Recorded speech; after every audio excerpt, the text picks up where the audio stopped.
違うんだ。 Tokyo Sonata, first and foremost, is the story of Sasaki-san, a man trapped in a life of monotonous imitation. Our admin officer's world is defined by an uphill battle, a constant pursuit of status and recognition. His wife expects promotions and bonuses that affirm his authority as the patriarch of the household, but Sasaki himself remains at odds with his role. Life constantly overwhelms him, and his quiet urge to sneak into his own house via the back stairs encapsulates his existence. In both life and his escape from it, he must keep climbing. The home, which should be a place of rest, instead functions as a space where he must uphold illusions of honesty, stability, power, even as his presence there becomes defined by a lie. On the other hand, his youngest son Kenji exists in stark contrast to this burdened ascension. Kenji has yet to be worn down by society, and in his brutally genuine outlook on life, he instinctively challenges authority, confronting a teacher who unfairly reprimands him, pursuing forbidden piano lessons, and openly expressing his desires. Kenji does not yet know what it means to submit, and it is perhaps no coincidence that his place within the home is upstairs. His battle is not to climb, but to resist being dragged down into the structures that shape his father. Where Sasaki suffocates under expectations, Kenji asserts himself with a freedom that only youth allows. This initial dynamic establishes the inevitable trajectories of both characters. Sasaki's uphill battle seems destined for collapse, while Kenji reaches a point where his dreams can no longer be contained. And at the heart of their struggles lies the Japanese home, a space that acts as a neutralizing force. It attempts to preserve Sasaki's illusory authority while suppressing Kenji's truth, maintaining an order that is increasingly fragile. Then there's Megumi and Takashi, the other half of the fraying family, set apart not by elevation but by their pull toward or away from the home's core. Megumi, the mother, is centered within the straight, predictable lines of the home, almost at an interior, religious level. The film opens with her keeping the place together, alone while the men head off to their lives. Takashi, however, exists on the periphery. He is barely present in the home and carries no attachment to the family's imposed roles. Instead, he enlists in the American military, drifting further away from both the home and the societal structures binding the rest of the family. As an outsider, Takashi sees the impotence and meaningless order within which the family functions, but his own escape is no less illusory. He is simply replacing one rigid system with another. Yet, it is Takashi who plants the first seed of doubt in Megumi's mind, unsettling her sense of place within the household. When her ideals finally collapse, she too attempts to break free, perhaps even more boldly than Takashi. These four different positionalities define the film's spatial tension, as the director gives us characters who pull in opposite directions, only to be bound by a home that resists their divergence. But the film's topography is not just vertical and horizontal, it also operates in terms of depth. Background elements that seem incidental at first slowly creep into the foreground, shifting from unnoticed details to crucial narrative forces. A noisy car as a background element slowly becomes Megumi's eventual means of escape. An anonymous crowd in a shopping mall eventually turns out to include Megumi herself, passing by unknowingly as Sasaki begins his cleaning job. These moments mirror the film's broader approach. The familiar world becomes strange and uncanny, as if reality itself is destabilizing. This is also where Kurosawa's signature style manifests. The way the camera lingers, often assuming the perspective of an unseen observer lurking in the background, reinforces the sensation of a creeping force infiltrating the family's lives. Sasaki sneaking up the back isn't just sneaky, it's eerie, like he's haunting his own family members. Kurosawa's compositions heighten this unease. His use of wide shots and an eventual shallow depth of field positions characters as small figures within their own homes, swallowed by the architecture that should be protecting them. And if the film operates as an invasion of Japanese familial structures from both within and out, And the arrival of a burglar, played by Koji Yakusho, Kurosawa's go-to vessel for alienated, disillusioned souls, feels almost inevitable. By the time he breaks in, the house has already been spiritually compromised. What should be a violation takes on an eerie familiarity, as if the robber is merely making physical what has already occurred symbolically. His deeply conflicted nature, oscillating between cruelty and awe, mirrors the film's thematic undercurrent. Tokyo Sonata is not just about disintegration, but also about the possibility of revelation. The burglar, in a moment of near religious epiphany, sees something divine in Megumi's spirit.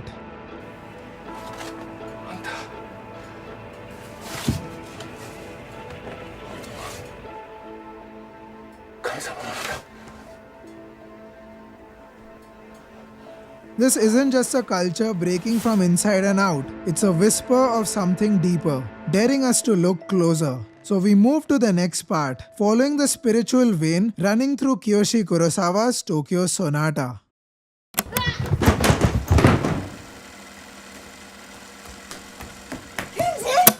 Kiyoshi Kurosawa's Tokyo Sonata is a family drama that rarely shows its family together. But when it does, at the opportune time of eating, いただきます。 they're not exactly together. In this shot, Sasaki-san eats at an extremely quick pace, picking up food a whopping 12 times, signaling an ongoing unease with which his entire life is plagued. His style of eating mirrors someone who is in a hurry, deprived of food, and trying to catch hold of it. Megumi, on the other hand, has a rather relaxed style. In the same shot, she picks up food just 4 times, in no hurry or desperation at all, reflecting her grounded psyche within the home's quarters. In fact, she's so firm in her own space that later on, not even the presence of a burglar changes her much, while Sasaki's own dreams inside the home overwhelm him. Their son Kenji is slightly faster than Megumi, picking up the food around 5 times, but is in a very different head zone. In the beginning of the shot, he eats normally, but once his father tells him he can't pursue piano, this places Kenji somewhere between his own father's impulsive behavior and his mother's mundane ease, being on a sensitive tightrope from which he can fall on either side. And while this shot is about 3 people and how they eat food, the person who is at present recording this essay is trying to figure out how he'll earn enough to get food on his plate, which makes us come to this video sponsor. If you're in India looking for amazing t-shirts on cinema, look no further than SUAVE Cinema.store, where you can get exclusive high-quality cotton t-shirts on filmmakers like Tarantino, Refn, and other iconic movie characters. As a special one-time offer for my viewers, if you use the code TEAMGG, you'll get a flat 20% off on your purchase. So head on to SUAVE and get your t-shirt now. Tokyo Sonata as a film is plotted such that even when it feels whole, it houses fragile narratives and minds that can fragment at any point, as I had pointed out in the topography part of our analysis. The collective cultural spirit of Japan is very delicate and almost hollow, as the sacred, empty Japanese home is eventually invaded by a deeply misguided thief who doesn't even know what he wants.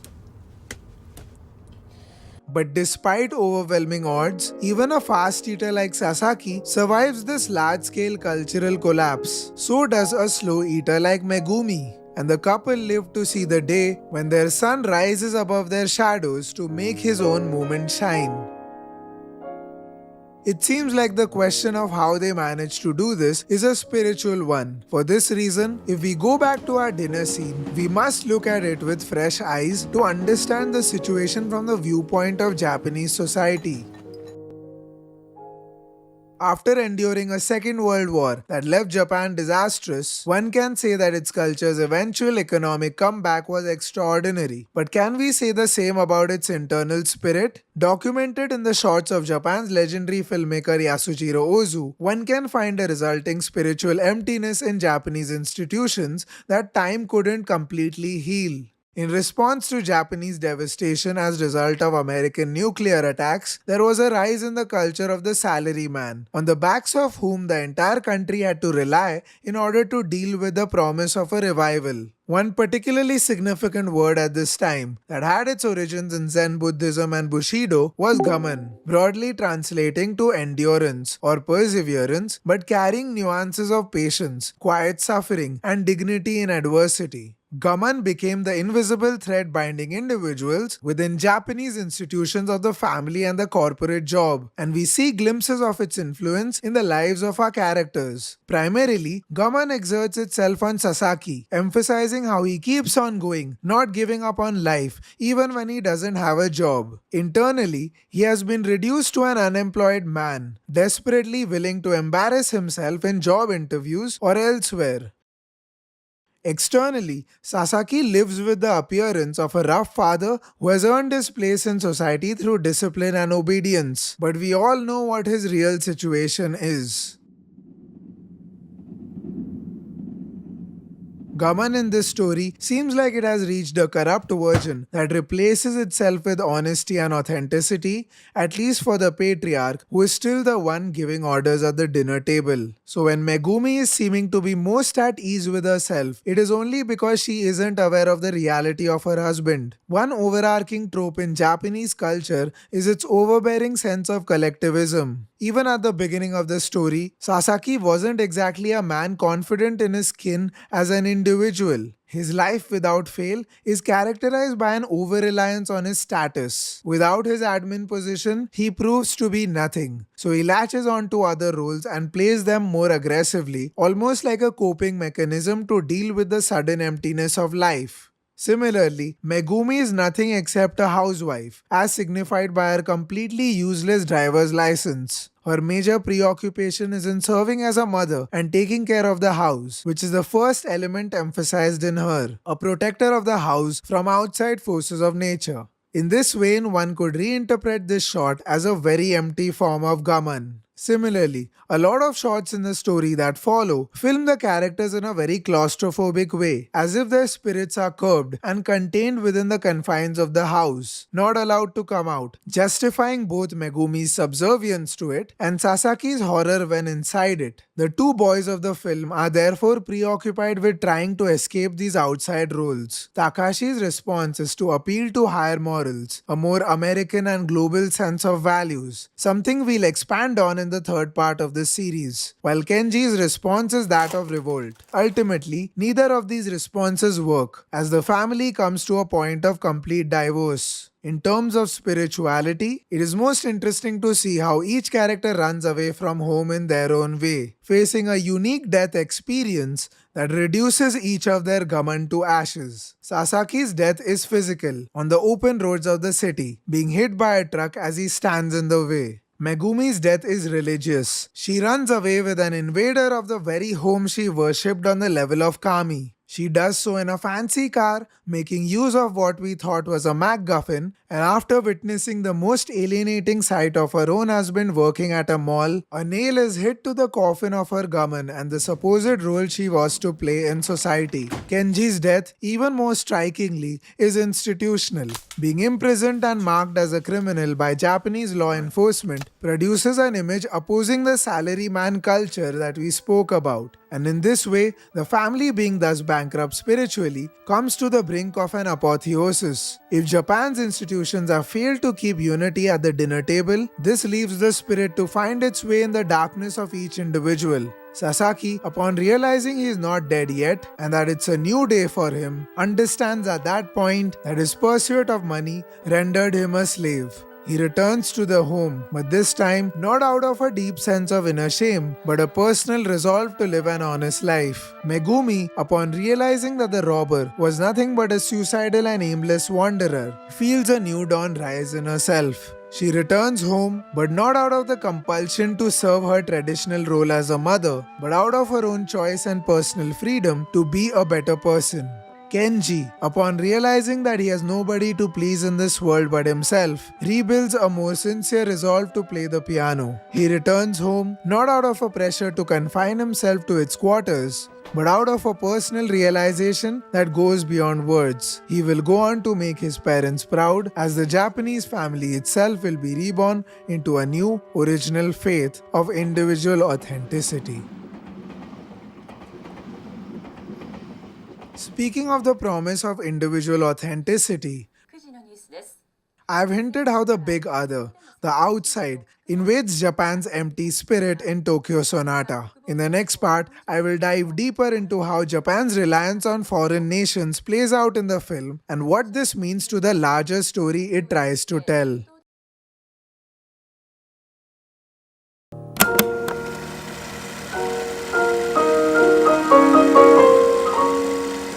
At the midpoint of Kiyoshi Kurosawa's Tokyo Sonata, Megumi walks through her son's bedrooms. There, drawn across the floor in bright red chalk, are the words Kokkyo, symbolically separating them from the rest of the house. On first viewing, it seems like a childish prank or a bit of school-inspired mimicry, but take a moment and the metaphor hits you. This is no longer a unified household, and perhaps more radically, it suggests that these children no longer associate their private space with Japan itself, as if home is no longer home.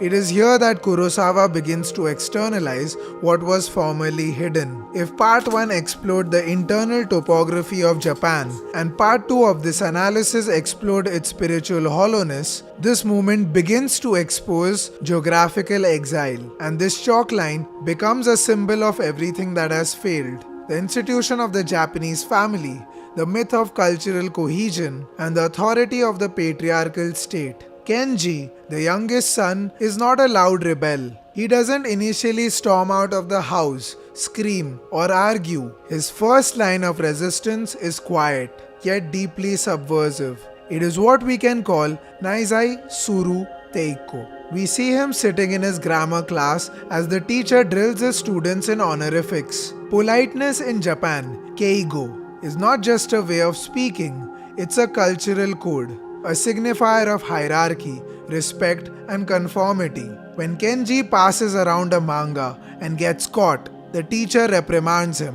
Kenji then confronts the teacher but still keeps his honorifics intact. His grammar is perfect. His rebellion is instead encased within the very structures he's resisting. Later, when his father forbids him from learning the piano, Kenji doesn't argue.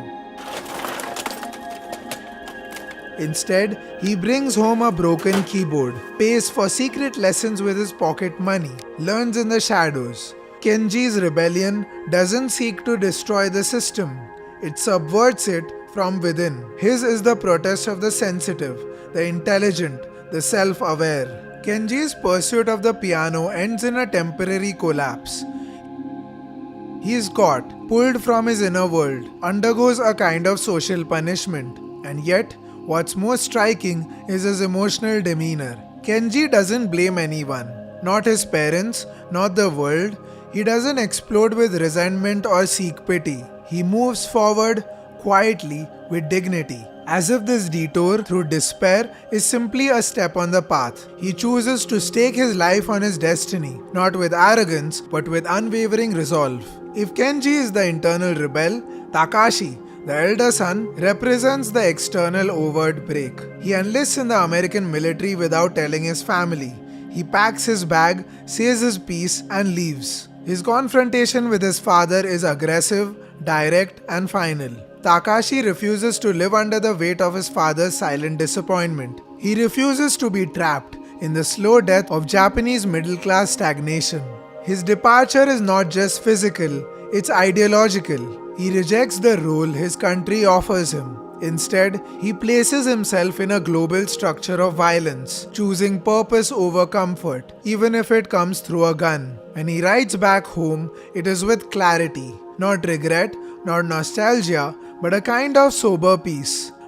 In Tokyo Sonata, the television looms in the background like a ghostly narrator, but what it shows is telling. News about China's coal productivity, America's military, and the involvement of Japanese youth in their campaigns. Rarely does it mention Japan itself. This isn't oversight, It's erasure. The irony is suffocating. Kurosawa uses this absence brilliantly. He turns the television into an oracle of Japan's irrelevance. The family, like the country, sits passively watching their own dissolution. Kenji's story continues beneath the surface of all this drama. His passion for music is never explained in words. It just exists. It is his only truth. Even after his fall, after his brief time in jail, we do not get to see him return to the piano immediately. 3 months later, the time finally comes when we get to hear him play uninterrupted.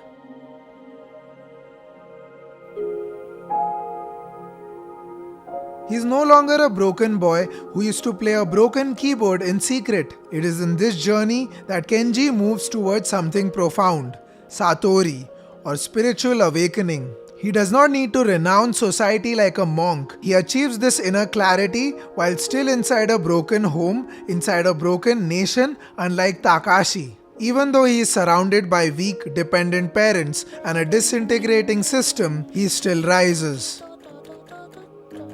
For this reason, the final scene is the heart of Tokyo Sonata. Kenji sits at the piano. His parents, now humbled and unsure, watch him from the crowd. This is not just a performance, it is a Seijo na Shunkan. Under Kiyoshi Kurosawa's hauntingly restrained direction and Akiko Ashizawa's tranquil cinematography, the frames breathe, and in that breath, something shifts. The sun they tried to silence becomes Japan's rising sun. And it is not because Kenji has achieved something, it is because he has remained honest. In a culture often defined by masks, obligations, and submission, Kenji's spirit rings true. In part 2, we spoke of how each family member retraced their own steps back home, seeking identity, reclaiming autonomy. But Kenji, in some ways, never left. He was already detached, already observant. All he needed was encouragement. He becomes, in the most unexpected sense, a Buddha-like figure. He does not preach, he simply is. Calm, silent, resolute. He takes personal responsibility in a household governed by avoidance and dependence. His rebellion isn't destructive, it is buoyant with authenticity. Tokyo Sonata begins with a silence that hides many wounds, but it ends with a silence filled with music.